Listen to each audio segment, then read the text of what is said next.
Welcome back to GDT Tech Reviews. In this video we are going to do a detailed review and pick the top 5 best DSLR camera 2022. So let us get started and the review based on our studies and small research. If you have any personal suggestion, do let us know in the comment section. If you are for the first time, don't forget to subscribe and click on the bell icon for more videos. We will be also providing affiliates link to purchase from Amazon. Kindly use to for best offers and purchase from anywhere in the world. So let's get started. Like the T6, the new EOS Rebel T7 is one of the smaller DSLRs on the market. It weighs 1.75 pounds, with a battery and SD card, and measures 5.1 by 3.9 by 3.1 inches. The grip is wrapped in textured rubber for a solid and comfortable handhold. The T7's body is otherwise mostly plastic, but the modest build quality is not surprising given the camera's price. Although the on/off switch and 4-way controller keys are stiff, buttons and dials are well marked.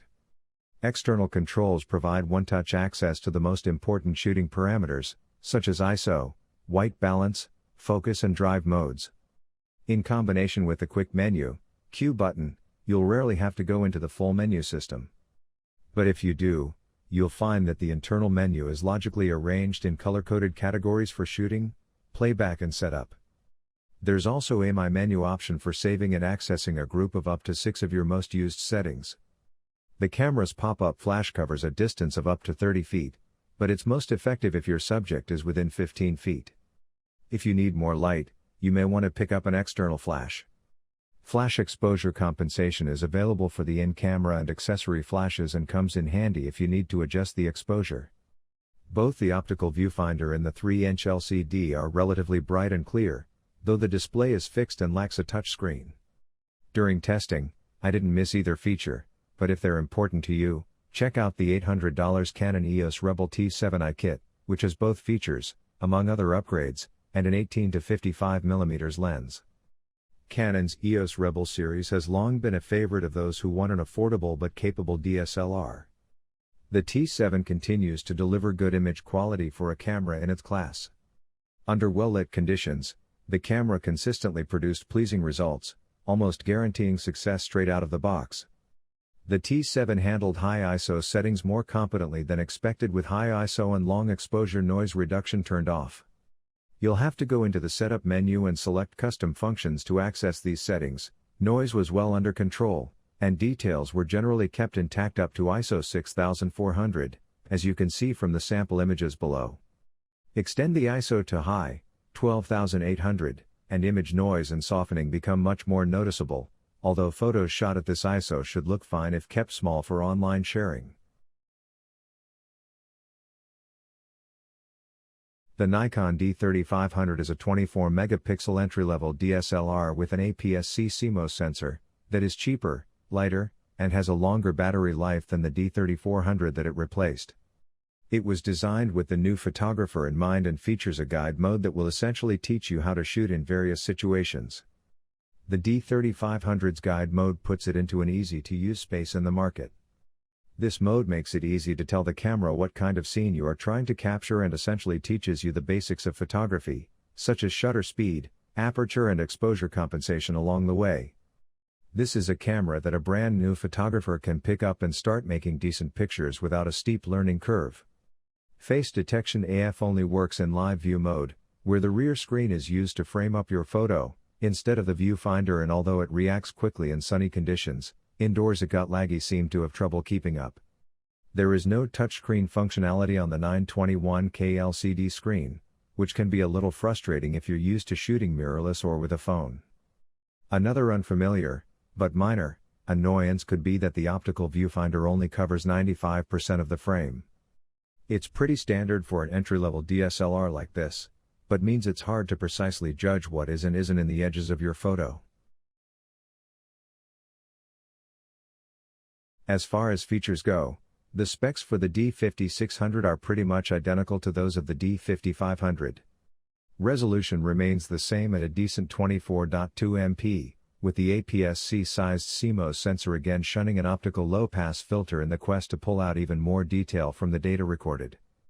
The D5600 also uses the same XPET 4 image processor, with a native sensitivity range running from ISO 100 to 25600, meaning it should be quite comfortable shooting in a range of lighting conditions. The optical viewfinder provides coverage of 95% of the frame, pretty standard on an entry-level DSLR, so for some key shots you may want to double-check the composition on the rear display to ensure that nothing unwanted has crept into the extreme edges of the frame. Speaking of the display, there's the same 3.2-inch vari-angle touchscreen display with a 1,037,000 dot resolution, although its operation has been improved. It now offers the frame advance bar we've seen on both the D5 and D500 to speed up toggling through images, as well as a crop function for use during playback. While 4K video is pretty much a standard specification in 2021, when the D5600 was introduced it was often reserved for more premium offerings.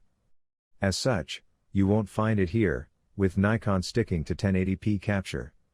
You get a choice of 60p, 50p, 30p, 25p and 24p frame rates, so unless you're a hardened filmmaker, there's probably plenty here to be going on with.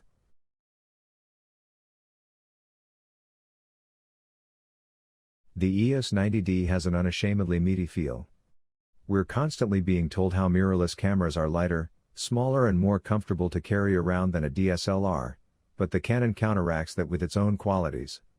The EOS 90D is thick and chunky, but with plenty of space for plenty of controls.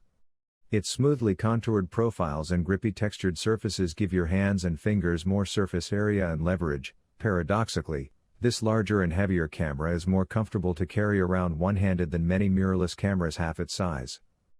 Canon has been designing DSLR controls for a long time, and it shows.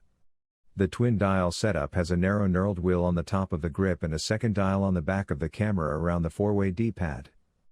Both work well. 4 buttons in front of the top LCD panel control the AF mode, drive mode, ISO and metering pattern, while another button the other side of the top control dial adjusts the AF area. There's another AF area button on the back, alongside buttons for A/AF lock and an AF on function. Canon has added a joystick controller from its higher-end DSLR models, and the back of the camera also has menu and info buttons, a Q menu button, a combined still/movie live view lever, playback and trash buttons and a control lock lever to prevent accidental changes. That's a lot of buttons, and yet the EOS 90D still doesn't feel crowded. The rear touchscreen is fully articulating with a side pivot, so that does mean the screen is off to the side of the camera for angled shots and not on the optical axis, but it gives a lot more flexibility for vertical shooting.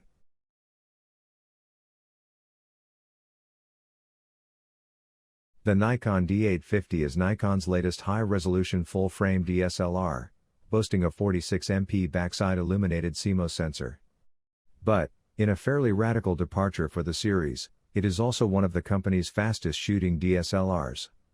This combination of properties should significantly widen the camera's appeal to high-end enthusiasts as well as a broad range of professional photographers. The use of a backside illuminated, BSI, sensor means that the light collecting elements of the sensor are closer to the surface of the chip. This should not only increase the efficiency of the sensor, improving low light performance, but should also be expected to make the pixels near the edges of the sensor better able to accept light approaching with high angles of incidence, improving peripheral image quality. The D850 has gained a more usable electronic front curtain shutter option, EFCS, which can now be used quiet shutter modes, as well as live view and mirror up mode. To get the full benefit, though, you need to turn on exposure delay, which has had 2 sub-second delay settings added. However, exposure delay persists across all shooting modes. Thankfully, and presumably thanks to a redesigned shutter and mirror mechanism, mirror/shutter shock doesn't seem to be much of an issue, even without engaging EFCS. The D850 has no anti-aliasing filter, which should allow for slightly finer detail capture but with added risk of moire, if any of your lenses are sharp enough to out-resolve a 45.7MP full-frame sensor. There's still no sign of the clever design Nikon patented, so, unlike the Pentax K1 or Sony RX1 or 2, you can't engage an anti-aliasing effect if you do find false color appearing in densely patterned areas. The D850's 45 megapixels allow it to compete directly with the higher pixel counts of the Canon EOS 5 DSR, Fujifilm GFX 50S and Pentax 645Z.